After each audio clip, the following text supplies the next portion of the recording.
players that can be the star of their teams, and here she's doing that.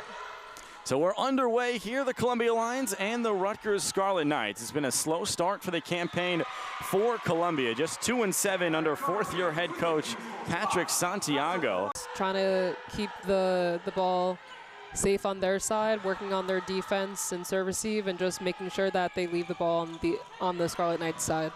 So Bolin once again underneath. Vicentine comes flying through and finds some hardwood. Quick 4-0 start for the Scarlet Knights and an immediate timeout incoming. This being the final tune-up for both of these teams before they begin conference play. Rutgers will go out to Wisconsin as that's a fiery finish. Cross court from Avery Jones now. Be that person to step up and take her place. See a little flex of the muscle there from Garvey. And Maynoulet caps it off with the right. That's what we're going to need to see a lot of. Already her second kill of this first set. They're going to give it right back to you, and you wish you didn't. Vicentine already up to 3. Garvey gets the block, curls it in up the left-hand side. And Rutgers up 11 now. Here's another look for Bolin. Seaman the reception.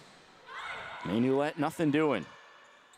Bolin overhead, Vicentine well behind the attack line. Now Maxwell, a nice try, and curls it in there. That's about as well placed as it can be. 19-7. Perfectly placed in. And just placing one in there. Yeah, we saw last season Ali Bareilles had a phenomenal serving round where she was, I'm pretty sure she was in the top leaderboard for NCAA, so that's, you know, just not surprising at all coming from her. Bad thing about having a 6-2 is you have new players fresh off the bench, so you can kind of change the direction of the game. But also, changing the direction of the game could also not be in your favor. But as you said it, Garvey up to 6 now. I think there's a little bit of miscommunication between the setter and back row in general. And Jones is met right there. Hardison and co find another. Will have the try with the right. Liberty the reception. You near side.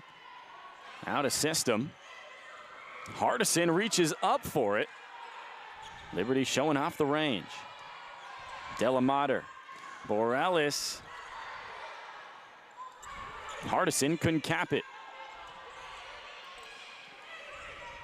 Behind Maxwell. And now Vicentine, a great try. Liberty the range and the dunk home. Aspen Maxwell finishes the first with a little touch from the right hand. In the Big Ten Conference when it comes to volleyball, having to play just a consistent gauntlet of a Big Ten schedule. This upcoming week is an example of that as, wow, that falls with the left. 3 aces last time out. Something that, of course, she was not necessarily brought here to do, but she has it in her bag. Near side, and a nice response on the right from Atkins. Especially for a pin, hitting anything over a 2 is like perfect. And that's a quality finish up the left-hand sideline. So here's Bolin with the line drive with the right.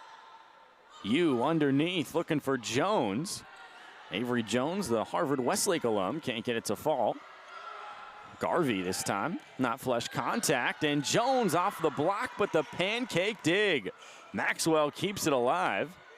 And now the Lions, Jones, a third try, that falls. Well placed, outside of the hand. Avery Jones, a great idea. I can imagine Ali Dutton was just expecting. Longest of the second so far, Delamater overseeing. Goes line drive off of Seaman. And met right up top, Zora Hardison. Just timed that jump up perfectly. Necessarily for a long time, but they very much seem like they've been doing this forever. And there's an ace. Delamater splits 2 on the right, a miscommunication. Quickly for the Lions, Delamater goes back row once more. You push near side for Jones, and she's met right there. Hardison and Vicentine, they'll say Vicentine. every ball instead of necessarily letting it drop or letting it fall in between people. So I think that's been helping them, especially in the second set. Maxwell cross court right at the attacking line. No response from Atkins, and now Dutton has another try. Aspen Maxwell almost tooled the block. The response from Holson, and Maxwell wins the battle. Outside hitters, but that just goes to show the depth of this team, that they have a lot of great options that they can go to, as well as Lauren Wilcock in the back row. Exactly. Wilcock almost got the ace there. Checks on as the serving specialist. And now Atkins wins the battle. High school volleyball, a 6'1" first year out in Lake Highland Prep in Florida, consistently a top 15 squad in the nation, or in the state of Florida, I should say, as McCool adds one more. They'll fly out to Madison, Wisconsin on Thursday for their Friday matchup, and that's where it all gets real. McCool goes for the ace, caps off the second with an exclamation mark. As pin hitters, they're hitting over 600, which typically for a pin hitter, you would see around 250 to 300 even is a really high percentage. So to see both with low errors, you have Garvey with 0 and Maxwell with 1, that just goes to show how great these outsides are. And Maxwell picks up one more. There's double digits here for the sophomore transfer.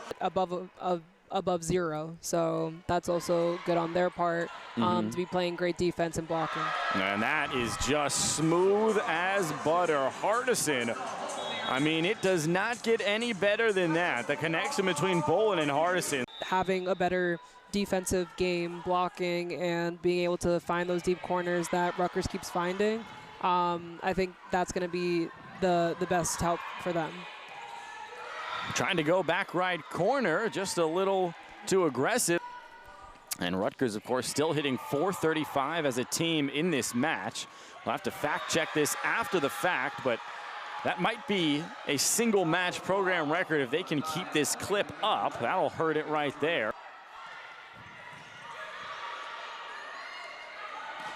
Williamson off the fingertips. The freebie is shoved over to the left. Boy, that's creative. Vanderhyde, almost an ace of her own. Bolin outside. Tara Garvey with authority. Won't fall. Off the top of the net cord, and Mayoulet. Positioning yourself in the correct place, because if one person's off, it throws off the entire team. And nicely done. The misdirection on the front line of Columbia that time. Giving them the ball and what to expect when they are being set a ball, regardless of how it is, rather than with a 6-2, you kind of have to get used to 2 separate people. And Hardison with authority for the match, 25-16, and Zora Hardison, man, does she make it look easy.